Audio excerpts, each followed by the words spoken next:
पुतना सहित इन राक्षसों का वध किया था बालकृष्ण ने।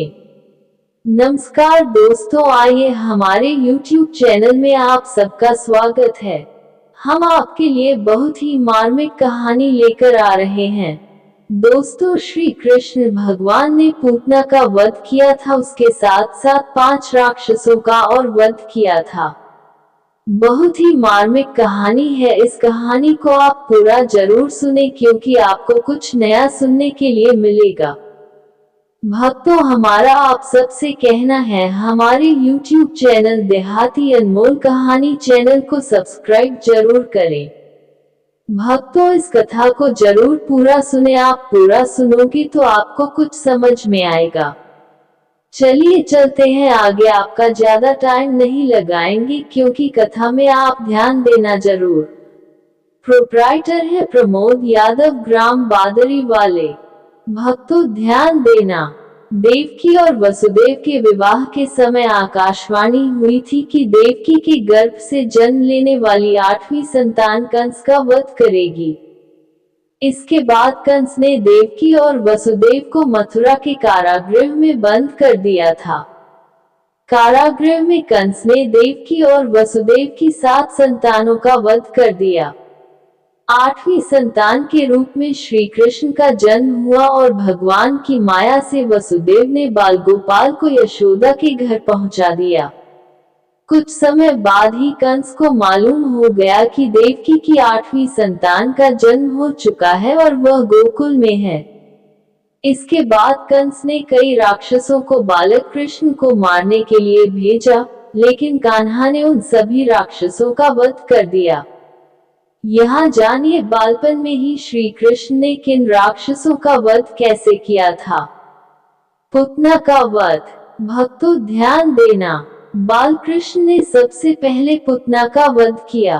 पुतना के विषय में काफी लोग जानते हैं। वह कंस द्वारा भेजी गई एक राक्षसी थी और श्री कृष्ण को स्तनपान के जरिए विष देकर मार देना चाहती थी। पुतना कृष्ण को विषपान कराने के लिए एक सुंदर स्त्री का रूप धारण कर वृंदावन में पहुंची थी। मौका पाकर पुतना ने बालकृष्ण को उठा लिया और स्तनपान कराने लगी।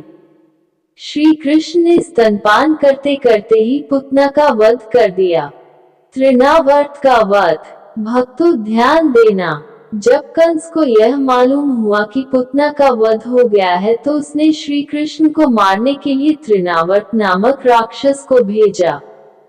तृणावर्त बवंडर का रूप धारण करके बड़े बड़े पेड़ों को भी उखाड़ सकता था। तृणावर्त बवंडर बनकर गया और उसने बालकृष्ण को भी अपने साथ उड़ा लिया। इसके बाद श्री कृष्ण ने अपना भार बहुत बढ़ा लिया, जिसे तृणावर्त भी संभाल नहीं पाया। जब बवंडर शांत हुआ तो बालकृष्ण ने राक्षस का गला पकड़कर उसका वध कर दिया। वत्सासुर का वध। भक्तों, ध्यान देना चाहिए।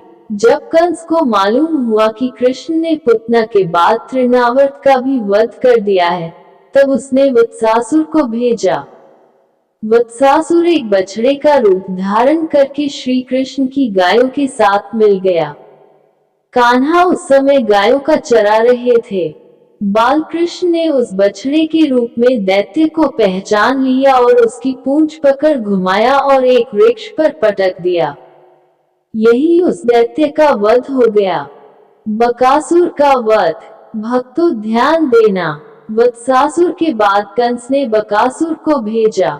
बकासुर एक बगुले का रूप धारण करके श्री कृष्ण को मारने के लिए पहुंचा था। उस समय कान्हा और सभी बालक खेल रहे थे। तब बगुले ने कृष्ण को निगल लिया और कुछ ही देर बाद कान्हा ने उस बगुले को चीरकर उसका वध कर दिया। अघासुर का वध। भक्तों, ध्यान देना। बकासुर के वध के बाद कंस ने कान्हा को मारने के लिए अघासुर को भेजा। अघासुर पुतना और बकासुर का छोटा भाई था। अघासुर बहुत ही भयंकर राक्षस था। सभी देवता भी उससे डरते थे। अघासुर ने कृष्ण को मारने के लिए विशाल अजगर का रूप धारण किया।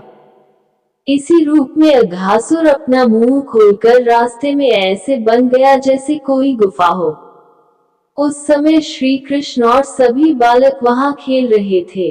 एक बड़ी गुफा देखकर सभी बालकों ने उसमें प्रवेश करने का मन बनाया। सभी ग्वाले और कृष्ण आदि उस गुफा में घुस गए। मौका पाकर अघासुर ने अपना मुंह बंद कर लिया।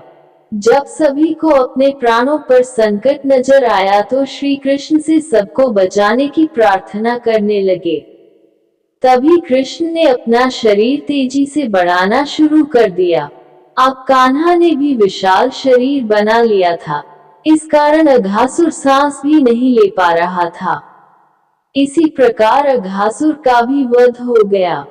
यमलार्जुन का उद्धार। भक्तों ध्यान देना, एक बार माता यशोदा श्री कृष्ण की शरारतों से परेशान हो गईं और उन्होंने कान्हा को उखल से बांध दिया ताकि बालकृष्ण इधर उधर न जा सके। जब माता यशोदा घर के दूसरों कामों में व्यस्त हो गई तब कृष्ण उखल को ही खींचने लगे। वहां आंगन में दो बड़े बड़े वृक्ष भी लगे हुए थे। कृष्ण ने उन दोनों वृक्षों के बीच में उखल फंसा दिया और जोर लगाकर खींच दिया। ऐसा करते ही दोनों वृक्ष जड़ सहित उखड़ गए। वृक्षों के उखड़ते ही उनमें से दो यक्ष प्रकट हुए, जिन्हें यमलार्जुन के नाम से जाना जाता था। ये दोनों यक्ष पूर्व जन्म कुबेर के पुत्र नलकूबर और मणिग्रीव थे। इन दोनों ने एक बार देवर्षि नारद का अपमान कर दिया था। इस कारण देवर्षि ने इन्हें वृक्ष बनने का शाप दे दिया था। श्री कृष्ण ने वृक्षों को उखाड़कर इन दोनों यक्षों का उद्धार किया।